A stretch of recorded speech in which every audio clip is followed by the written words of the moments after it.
Hi, I'm Stuart Whiting, and welcome to Recovery His Way on the campus of His Way in Huntsville, Alabama.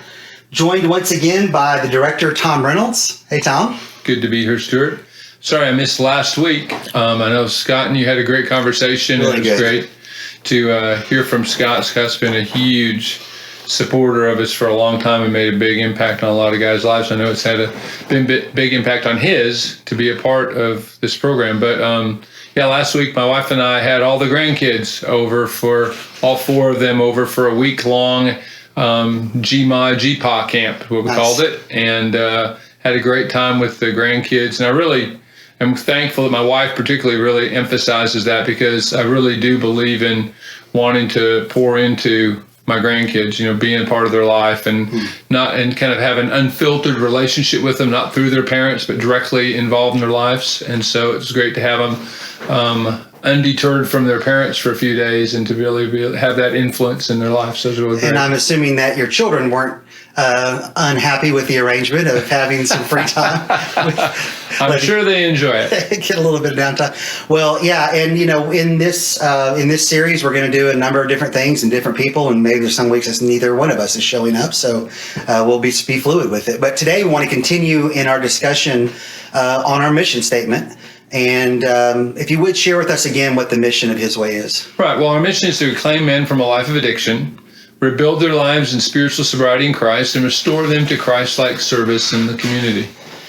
So we've talked about our view of addiction in that very first phrase, that this is obviously what we are as a substance abuse recovery center, and what different views of addiction are and what ours is, and how we are trying to bring guys into overcoming addiction through a transformed life. But I want to focus today on that word reclaim. It's the very first word that is in our mission statement, to reclaim men. So why is that the first word that shows up? Why is that important?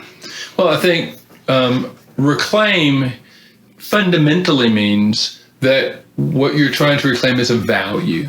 And I think that's critically important. We live in a world today in which we so quickly discard things. I mean, with abortions, we're discarding millions of lives on a regular basis. We discard TVs when they break. We who repairs a TV? Who repairs a washer and dryer anymore? I mean, it's almost always we discard these things, we throw them away, and we start treating people the same way. And people are fundamentally, by being created in the image of God, by the fact that God sent His one and only Son to die on a cross for them, they are inherently valuable. Every single one of them. I don't care what they've done, how good looking they are, or not good looking they are, whether their records are extensively bad or extensively good. They're all of equal value in the eyes and mind of God. And so reclaiming them is a value statement. It's about valuing a human being, their spirit, their soul, their life, and reclaiming every aspect of their life. A lot of times we think in a faith-based program like we have that we're about reclaiming their soul. Certainly that's a core element, but their whole life is valuable to God. Their bodies are valuable to God. Their relationships are valuable to God. All of those things are valuable, and we want to really reclaim the whole person. That's why some of the other statements about restoring them and dealing with that whole person is important to our values. Yeah, and I know all throughout the program we stress a guy's value, and I'm wondering, what is your impression about how maybe in general a guy coming into the program, a resident, how he sees himself, the value that he has? What's your impression? Well, I think most of these guys feel very poorly about themselves generally. They've been discarded in many cases. I remember having a guy one time share, as we were setting him up to go to a dentist office just to get a dental visit in, that he made the comment that last time he was at a dental office, he was being shooed out of the parking lot because he was loitering, and they were trying to get him off the property. And I think it's that kind of view that they have, that society really has rejected them. Society's not welcoming them. They're not of value in general. going to church even is a problem, because generally speaking, they don't feel like they measure up to the average church person's morality or even dress and those kind of things. And so they feel like they're kind of shunned in all these things. Whether they are or not, they feel that way about themselves. And obviously how they perceive themselves is the reality to them. And so reclaiming them is really about the transformation of their identity and reclaiming that identity.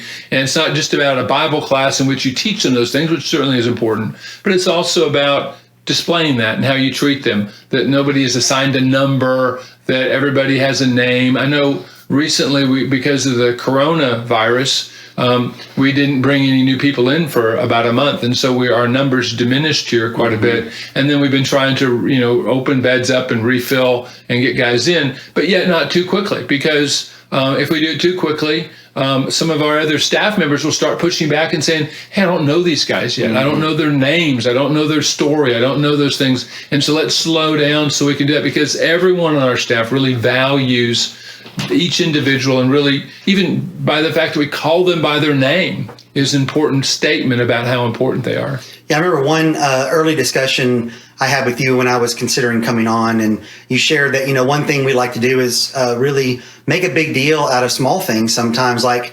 getting a certificate in a class that we offer, or particularly in graduation, because that may be a new thing for a lot of guys to actually achieve something, if you will, in an academic setting. Right. And I think that's really important. I mean, one of the constant things I hear from our guys is that, they've never completed anything that they remember in their life. They don't complete school. They usually are dropping out by 9th, 10th grade a lot of times. We're trying to encourage them to get their GED. They haven't completed a marriage.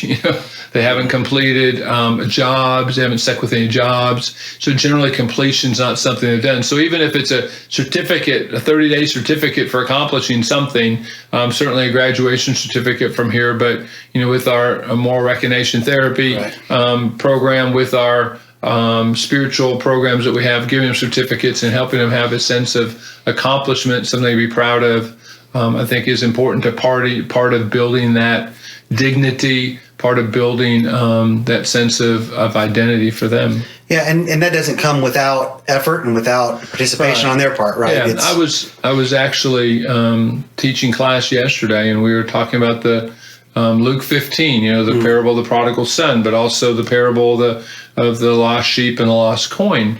And what we were looking at, driving at what the real story is there. And, it's a story about Jesus really trying to emphasize, obviously Jesus being criticized for the fact that he is valuing people that society, and particularly religious society of his day, were not valuing, right? Why are you hanging out with tax collectors and sinners? Yeah. And so those were the discards of their era. Addicts in many cases are the discards of ours. And so Jesus tells these stories to emphasize how valuable these are to God, right? I mean, in the story of the lost sheep, you got 100 sheep the guy has, the shepherd has. He loses one of them. He leaves 99 out in the open country, which implies that while they're collective and they're kind of somewhat safe as a fold of sheep, they're also vulnerable because they're out in the open country. They're unprotected. And so I think Jesus really emphasizing how important God, everyone's so important to God that God's willing to take risks to reclaim that one lost one. In the second story, you got the 10 coins, one of them's lost. The woman is lighting a lamp, sweeping the house, totally going over everything, every last inch. Obviously, in that story, it's not about risk. It's not like the 9 coins are now in jeopardy because she's looking for the one. But it's talking about the diligent search, right? I'm going to go to every length. I'm sweeping every corner, looking under every nook and cranny to try to find that one lost one. And that God also is diligent to do that. And so I think the same thing is true for what we do, that we are diligent. We are going to take risks, that at times our effort, it happens often. We bring a guy in. One guy may really disrupt the harmony, the camaraderie of the whole house for a period of time, but we're willing to risk that for the sake of that one individual. And sometimes, we have to help the house to realize, and the other guys realize, that maybe God brought this person in so that you can grow, so that you can change as we help this guy change. Well, we've had a recent resident come in. I don't know the whole story, but who, because a lot of these guys know each other, from their running around and, being out on the streets and in their addiction. This guy has stole from a number of our current residents, and they all know each other. And so, is that worth saying, well, okay, we certainly can't have you in here right now? But as you're pointing out, no, this is a moment for growth for those other guys. And as I understood, they've said, yeah, we need to be here. He needs to be here. And so this is a good thing. And what a change in mindset. Right. That really yeah. is. In fact, I had one evening, of course, I didn't know their background or their backstories. And one evening, one of the guys shared that he was thankful that this guy was in the program and that the last encounter they had involved a baseball bat, type of thing. And one of the things that I think is important to this reclaiming process is this culture of grace and restoration that we not only teach, but hopefully exhibit in the way we interact with people. So, I had recently somebody say, that even though they felt personally hurt or harmed by somebody, they know that in a place like His Way, in a place where God's kingdom is receiving people, they need to practice that same spirit, and that they're going to extend forgiveness, they're going to extend grace, because this is the culture and climate of the program. So I think that's important. And one of the things I shared, just to add to that I shared with the guys in class the other day about this whole reclaiming thing. Even in the story, as the story goes on, obviously, as Jesus tells the story about the sheep and then the coins, obviously those are inanimate objects that are kind of safe conversation pieces for this conversation. And then you get to the more personal one regarding two sons, one who wanders off as the prodigal son. But in all of that, the one thing you see, again, Jesus emphasizing that the kingdom is about a father who's willing to run to the rescue of his sons. Not only is, I asked the question of the guys, as the son who had squandered everything and finds himself in this far-off place, comes to his senses in this pig pen, yearning for the pods of the pigs, which is obviously the lowest of a low for a Jewish boy. As he comes to his senses there, he creates this script in his mind. Well, if I go back to my dad and I say, Father, forgive me for I've sinned against heaven and against you. I'm no longer worthy to be called your son, but, welcome me as one of your hired servants. When the father sees his son on the horizon, he jumps off the front porch and begins to run to him. And you can imagine he's been doing that every day. Yeah. Every day he's prepared. He's waiting. You can just imagine, the rest of the family, and particularly the older son, say, "Dad, he ain't coming back. What are you doing? Why are you even paying? Why are you so diligent in this?" Right. And it's a great picture. It's a beautiful picture. And I think the thing that happens in that story that is one of them is that idea that he was, the father was looking every day. But the one thing that really struck me, and it was that the son apparently didn't understand his father very well. He thought he was going to have to come up with some script. Hang his head low, tail between the legs, kick in the dirt kind of thing. He had no idea what his father's like. And even the older son, when he hears that his brothers come home, he's not my brother, this son of yours kind of response. Don't you know what he's done? Right. All that kind of stuff. And then the father, once again, what does he do? He goes out and meets that son in the field, the very same process. The father goes out and meets us where we're at, whether it's in our repentance or whether it's in our resentments. He goes out and meets us there and helps try to bring us back. Obviously, our choice. I mean, we don't know whether the older son ever went to the party or not, but he obviously was welcome to the party for that reason. And I think it really emphasizes that even the older son, while he was the good, dutiful son, did not understand the way his father is either. And I think one of the things that we want, I think our guys coming in, identity is about recognizing what the father believes about you. Right. And most of them, a lot of them have not had father figures that obviously helped in that. But more significantly, we want to teach them about what their heavenly Father believes about them in terms of their createdness, in terms of their redemptive value, and then how they're treated because of that. being respectful. I mean, one of the things I think is really important, guys' culture can be kind of derogatory. We can dog people down. We can throw dispersion. We have nicknames for people to kind of make fun of them and those kind of things. And guys will be guys, and I got that. But in the leadership of our program, and I think in the culture of our program, we've really tried to make an emphasis upon respecting people, respecting them, their names, respecting their life, not accepting nicknames. And we had a guy in the program who for years, because of his behavior in the world, had a nickname that he adopted himself, and it was part of his identity. And in my counseling with him, I really challenged him, we need to reclaim your name here and really allow God to transform you in your identity, in your name. And it took a while, but him to even come to accept that himself and then expect that these guys who've known him for years is something else, we're going to start calling him by his proper name and show that kind of respect. And it's happened, it's over time. But I think that's a part of reclaiming. All that's a part of the reclaiming a man's life and his identity in Christ. You just made me think of another story of reclamation from one of our residents who wanted to put on Christ in baptism and decided, I want to go to a place right down the road because he grew up nearby, and I want to be baptized in this river, this creek, because that used to be the place, as I remember him saying, I did a whole lot of sinning. Right. And I wanted to be able to say, no, I'm reclaiming this as a place that I can now have, memories that are holy and wholesome, right, and not be defined by who I was before. Right.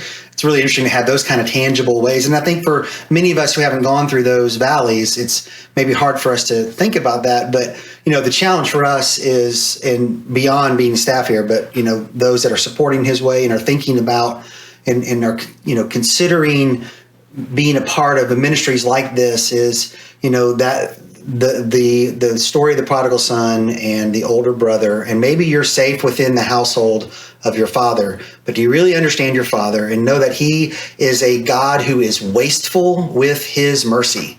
And I always love being challenged in that story that the one who is wasteful is God. Yes, the son is also, and because we look at him and say, Father, what are you doing?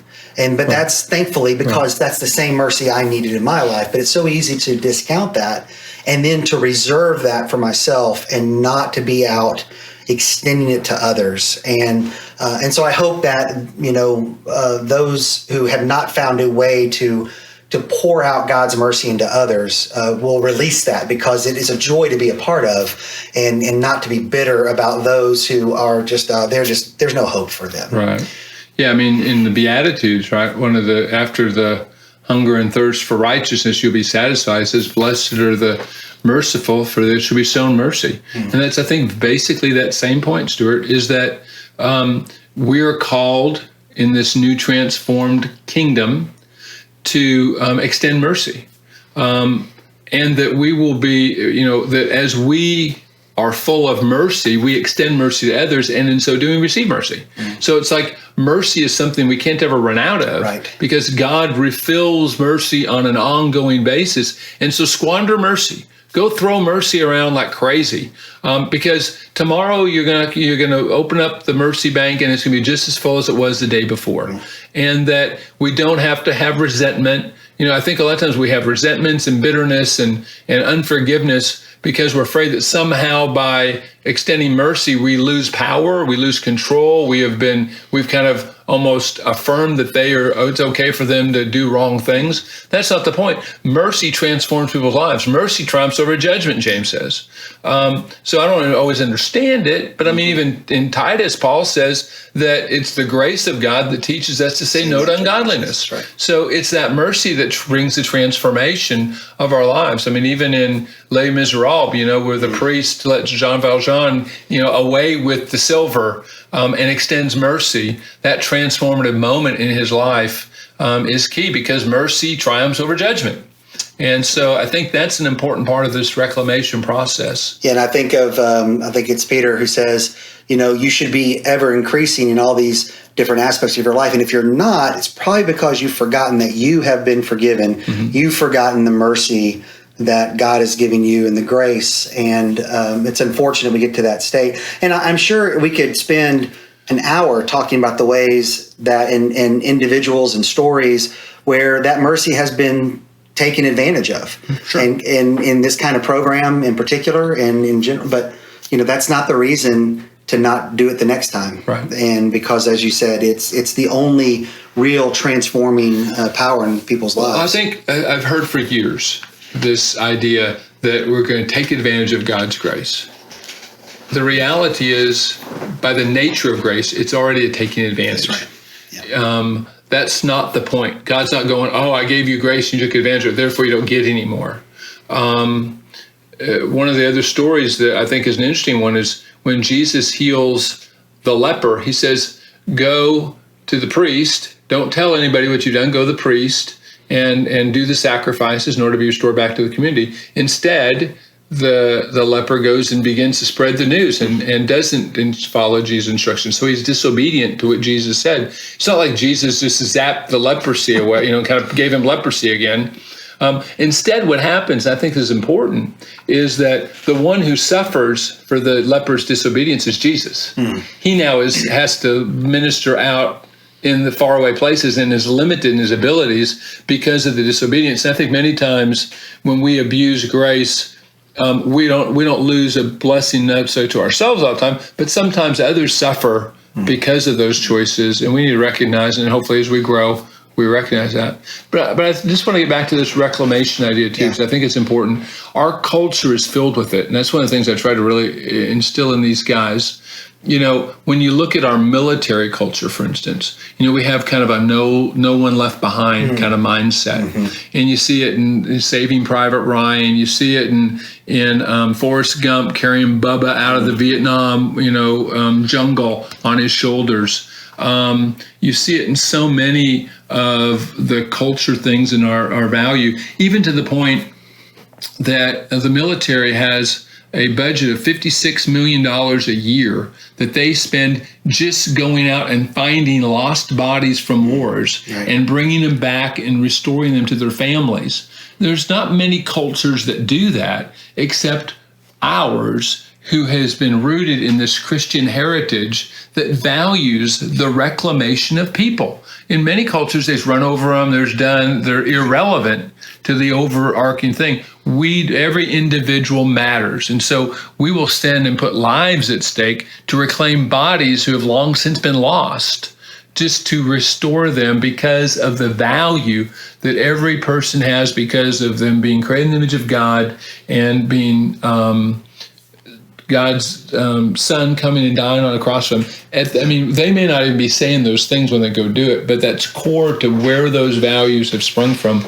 over the years in our culture. And I think it's important to see how embedded that is in our mindset. Yeah, and you don't know ahead of time how the mercy that's being poured out and how the value that is being restored, how that's going to pay off. And we don't have any idea. And one of the things Scott and I talked about last week was in his class, he stopped trying to figure out which guy is, going to kind of get it and have a transformation in their life. And because you don't know. And so you just treat everyone as if this is the best possible thing can happen, because we have no control over that. Right. And obviously the individual has to want to be a part of it, but the best way for a resident to want to be a part of it is to see other people living it out clearly. And if we really believe that this is a transforming power that we have access to, then we release it to do its work. And it's painful at times, and it's a word that we talk about. It's messy, and you shake your head sometimes and wonder why a man has had a lot of things that have been, done in his life to help him and set and give him some stability. And then the very next day, he makes choices to go back to, an old lifestyle. And yet you still stay in contact. And that's one thing, I want to commend you for. In our staff meetings, you have a specific section in the notes of, guys that you've heard about recently, former residents, graduates or not graduates, or just, I heard this about them. Are we keeping up with them? Do we know? And you're displaying for the staff and also just for the program, and that they're still valuable and people, and we hurt for them. And are there still things we can be doing even when they're not part of this program? Because this is not just about processing guys through a program. Right. Yeah. I really feel like, we've had like 835 guys go through this program and their families. And I really feel like they're all a part of our family. Whether they have a birth in their family, whether the guy has a child later on, whether they get married later on, whatever happens to them, I want to be a part of those things. If their mother dies, we're a part of a family. And I really see everyone as a part of His Ways family, as a part of, our church, if you will, that we're going to minister to one another like God's kingdom is supposed to. So there's a few specific also things that are built into the program that I think tie into this idea of value and worth, and that is just the way we intake a guy, and that we do. I know the application is very personal, and we really want to get to know the guy. And then you also conduct an interview, right? Can you tell me a little bit about what goes on in the interview? It's really important. The interview kind of is for a couple of reasons. One, to establish rapport and let them know that they're cared for and loved. It's always interesting to me when I meet guys, particularly from the jail, who have come, that will talk about that interview experience, that they may have applied to a lot of different recovery programs, but when we came personally and had a conversation with them and listened to them and showed that we cared, there was no question when we walked away, that's where I want to be, that's where I want to go. And you do that each week, right? Right. You go out we go and set up every week and have those conversations with the guys who have applied from the local jail to interview them about coming in. And part of it is to make sure that they understand the program, what they're getting themselves into. I don't want somebody to get here and then realize that somehow it's a bait and switch, that it's not what they expected. And so I try to make it real clear what we're about, what our expectations are. And I'll ask them, is this something, this isn't for everybody, so is this something you would want to do, and I want them to own it. I want them to, they can say no, and that's a part of their dignity. That's a part of respecting them, is that they can say no, or say this isn't something they'd be interested in doing right now, which obviously sometimes people do. But it's just interesting to me how many times later on guys will come back and talk about, even in a testimony 6 months after they've come in the program, they'll talk about remembering back a year ago or more when we might have interviewed them and the impact that interview had on them in terms of really experiencing grace and value in the very way we talk to them individually. So we're getting maybe near the end here, but I want you alluded to a story, a really impactful story around here just within the last couple of weeks. And I'd like you to share that because I think it does speak to reclaiming, and particularly in the one man's life, about where he maybe would have been versus now this new perspective. And it's one that's troubling, but it's also got a lot of hope in it. So right. Share that. Yeah. It's probably about a year and a half ago. One of our residents who had just graduated. And he had been one of these guys who had been through it. He had spent a lot of time in prison, probably more of his adult life in prison than not. Been on the streets, been a major drug dealer over the past. But he had a daughter who was getting ready to graduate high school, and she was, just hit the light of his life. And she would come up here and visit and brighten his day. He was so proud of her because she was a straight A student. She was a cheerleader. She was in junior ROTC. She was just a pillar in the community. Everything. And she was on her way to a volleyball gathering, a volleyball end of the year party kind of thing with the volleyball coach. And she got tragically hit head on in a car accident and killed.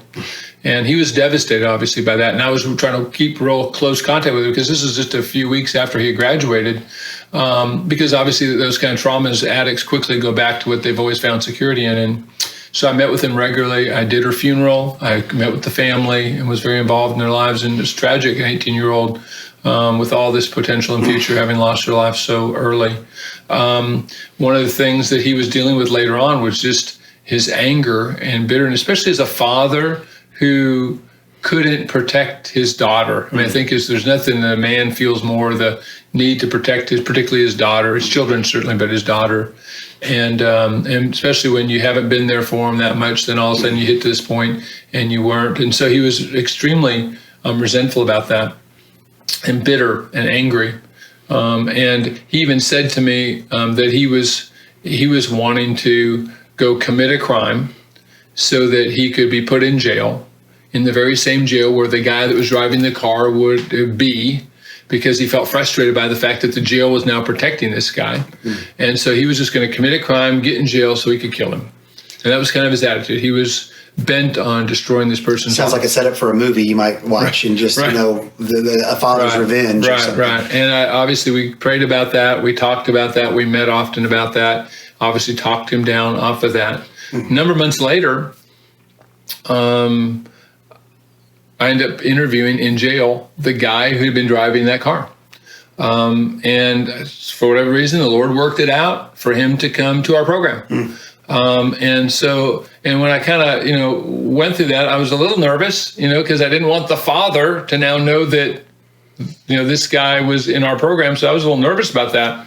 So I wasn't quick to reveal that information at the time, but obviously over time that became apparent. And at first the father was upset that he was here, and we had to kind of talk about that and pray about that and work through that. And now that guy who'd been driving the car had been in our program now about 8 or 9 months, and he was coming upon his sentencing hearing for that crime. Happened a couple weeks ago. And the father intentionally came up here the day before the sentencing hearing and met with the guy who he had desired to kill just a few months before, and expressed to him that he forgave him, that what his hopes were regarding the sentence, that he hoped it would not be severe, and that he prayed for him, and that he wanted to know that he loved him and cared for him. I didn't get to see that incident, but I called him later and I thanked him for the fact and asked him, after the sentencing had taken place the next day, asked him how he's feeling. And one of the things he said to me, he said, it was hard for me because I still, it's a devastating loss every day of my life.